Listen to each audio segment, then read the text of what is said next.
नमस्कार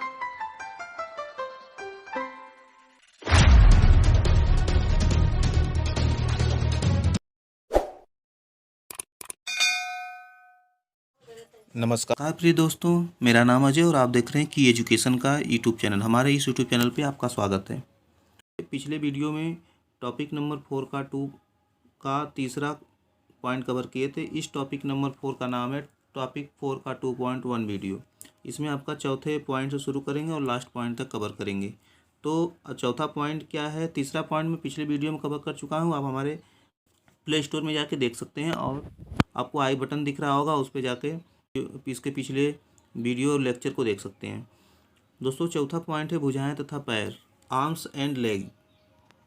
तो आइए हम आपको इसके विषय में बताते हैं। जो भुजाएं तथा पैर होता है उनका विकास इस प्रकार होता है, जब शरीर में परिवर्तन होता है उसी के साथ बालक प्रौढ़ावस्था की रफ्तार विकसित होती है। नवजात शिशु के हाथ, पैर, उंगलियां छोटी होती हैं और 14 से 15 वर्ष तक इनका विकास पूर्ण हो जाता है। और 4 वर्ष की आयु में भुजाओं का अनुपात 2 वर्ष की अवस्था के अनुपात होता है। यानी कि जब 14 वर्ष का से 15 वर्ष का बालक होता है तो अंगुलियां और जो छोटे छोटे आर्गन्स और बालक का वो विकसित हो जाता है, विकास हो जाता है उनका। और जो छोटे छोटे अंग होते हैं, आर्म्स होते हैं, बालक का 14 से 15 वर्ष की अवस्था में उनका विकास पूर्ण हो जाता है। और 4 वर्ष की आयु में भुजाओं का अनुपात 2 वर्ष की अवस्था के अनुपात में 50% बढ़ता है। जब 2 वर्ष की अवस्था होती है उसके अनुपात में 4 वर्ष की आयु में व्यक्ति का अनुपात 50% बढ़ता है।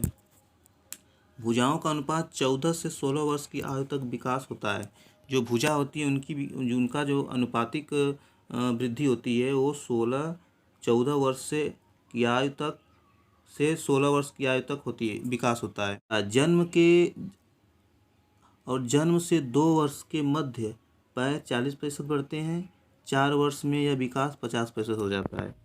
आइए हम आपको इसका 5वां पॉइंट बताते हैं, जो इस प्रकार, इसका नाम है हड्डियाँ। हम इसको बताते हैं जैसे बालक की हड्डियाँ बाल्यावस्था में प्रौढ़ावस्था से छोटा एवं कोमल होती हैं। यह धीरे धीरे बालक के आकार में परिवर्तन होती है और अनेक हड्डियों का विकास होता है। जन्म की प्रारंभिक अवस्था में हड्डियाँ तेज गति से बढ़ती हैं। जन्म के समय शिशु में 270 हड्डियाँ होती हैं। यह पूर्णता होने पर यह 350 हो जाती हैं। यानी जन्म के समय बालक के अंदर 206 हड्डियाँ होती हैं और जब बालक पूर्णता अवस्था की तरफ चला जाता है तो 350 हो जाती हैं। फिर कुछ हड्डियाँ समाप्त हो जाती हैं और जो कुछ हड्डियाँ होती हैं वो समाप्त हो जाती हैं। पूर्ण परिपक्वता की अवस्था में इनकी संख्या 206 होती है। जब बालक पूर्ण परिपक्वता की अवस्था धारण कर लेते हैं तो उस समय इनकी संख्या जो होती है हड्डियाँ की 206 हो जाती हैं। शिशु की हड्डियों में लोच होती है। शरीर को हड्डियों के माध्यम से अनेक खनिज प्राप्त होते हैं। जो बालक के शरीर के अंदर खनिज प्राप्त होते हैं वो हड्डियों के माध्यम से, बहुत ऐसे खनिज होते हैं जो हड्डियों के माध्यम से प्राप्त होते हैं, जिसमें 60% तक हड्डियों में शक्ति आ जाती है, यानी मजबूती आ जाती है। हड्डियों में शक्ति थायराइड ग्रंथियों से निकलने वाले हार्मोन्स द्वारा होता है। जो हड्डियों में मजबूती होती है वो जो थायराइड ग्रंथि होती है उसके अंदर से निकलने वाले हार्मोन्स के माध्यम से होती है। तो हम आपको नेक्स्ट पॉइंट है मांसपेशियों तथा वसा, यानी जो मांसपेशियां होती हैं और वसा होता है उनका किस प्रकार विकास होता है। बाल्यावस्था में जो बाल्यावस्था होती है उसमें मांसपेशियों में जल अधिक होता है। जो बाल्यावस्था होती है उस समय मांसपेशियां जो होती है उनके अंदर जल की मात्रा अधिक होती है। फिर धीरे धीरे जल की मात्रा कम होने लगती है। फिर ठोस वस्तुओं का विकास होने लगता है। वसा वस्तुओं की वृद्धि वंशागत नहीं होती है। जो वसा होती है बालक के अंदर वो वंशागत नहीं होती है, क्रमिक नहीं होती है। यह बालक के खाने पीने पर निर्भर करता है। ज़्यादा वसा युक्त भोजन सेवन करने से चर्बी की मात्रा बढ़ती है। यानी कहने का तात्पर्य है कि जो वसा होती है वो बालक के अंदर जो वसा की मात्रा बढ़ती है वो वंशागत नहीं होती है।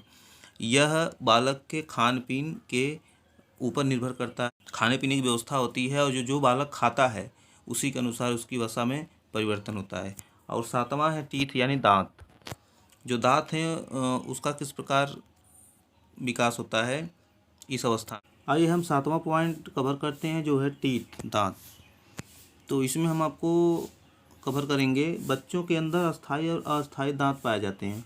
अस्थायी दांतों की संख्या 32 होती है और अस्थायी दांतों की संख्या 20 होती है। अस्थायी दांत छोटे तथा कमज़ोर होते हैं और दांत जो होते हैं लंबे तथा मजबूत होते हैं।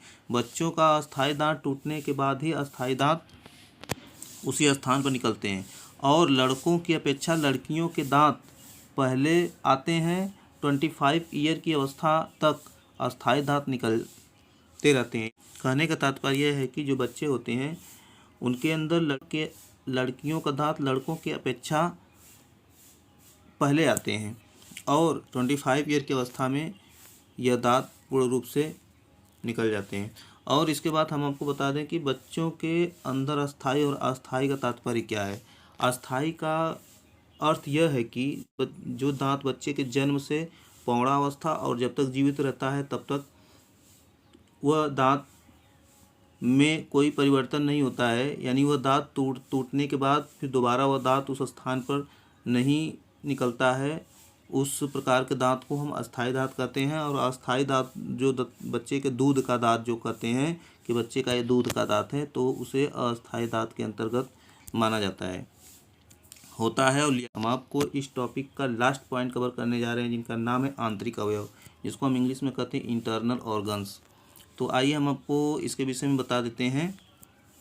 आंतरिक अवयव का विकास कुछ इस प्रकार है। रक्त संचार, पाचन संस्था तथा श्वसन प्रणाली में होता है। यानी जन्म के समय फेफड़े छोटे होते हैं, छाती की परिस्थिति भी कम होती है। यानी परिस्थिति कम का मतलब कि छाती भी छोटी होती है और फेफड़े का भार तथा आयतन भी कम होता है।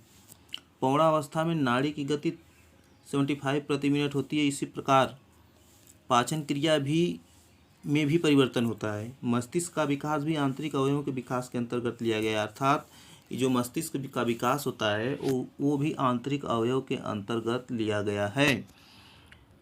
दोस्तों, हमारा वीडियो अच्छा लगा तो लाइक कीजिए, अपने दोस्तों को भी शेयर कीजिए। इस टॉपिक को बताने में कोई भी आपको प्रॉब्लम हो रही है तो हमारे कमेंट में ज़रूर लिखिएगा। हम आपको इस टॉपिक का नेक्स्ट पॉइंट कवर करेंगे नेक्स्ट वीडियो में, क्योंकि ये वीडियो लंबी हो जाएगी इसलिए मैं इसमें न कवर करके दूसरे वीडियो में कवर कर रहा हूँ। इसका नाम है बालक के विकास पर विभिन्न अभिकरणों का प्रभाव, यानी जो अभिकरण होते हैं उनका प्रभाव बालक के पे क्या पड़ता है, इसके विषय में बताएंगे। और हमारे की एजुकेशन के यूट्यूब चैनल को सब्सक्राइब कर लीजिए, चैनल के माध्यम से लाभ हो जाए, क्योंकि मैं सीरीज ला रहा हूँ स्टेप बाय स्टेप। हर एक पॉइंट को मैं जितना कवर हम कर पा रहे हैं उतना कवर हम इस वीडियो के माध्यम से आप लोगों के लिए कवर कर रहा हूं। दोस्तों, अगर लाइक सब्सक्राइब शेयर करेंगे तो हम और भी टॉपिक अच्छी तरह से ला सकेंगे। कोई भी प्रॉब्लम पॉइंट समझ में ना आए तो आप कमेंट में कमेंट कर सकते हैं, जिसका हम रिप्लाई देने का पूरी प्रयास करेंगे। अगर आपको PDF चाहिए तो हम अपने डिस्क्रिप्शन में टेलीग्राम का लिंक दे दिया, वहाँ जाके अब इसका PDF भी प्राप्त कर सकते हैं। धन्यवाद।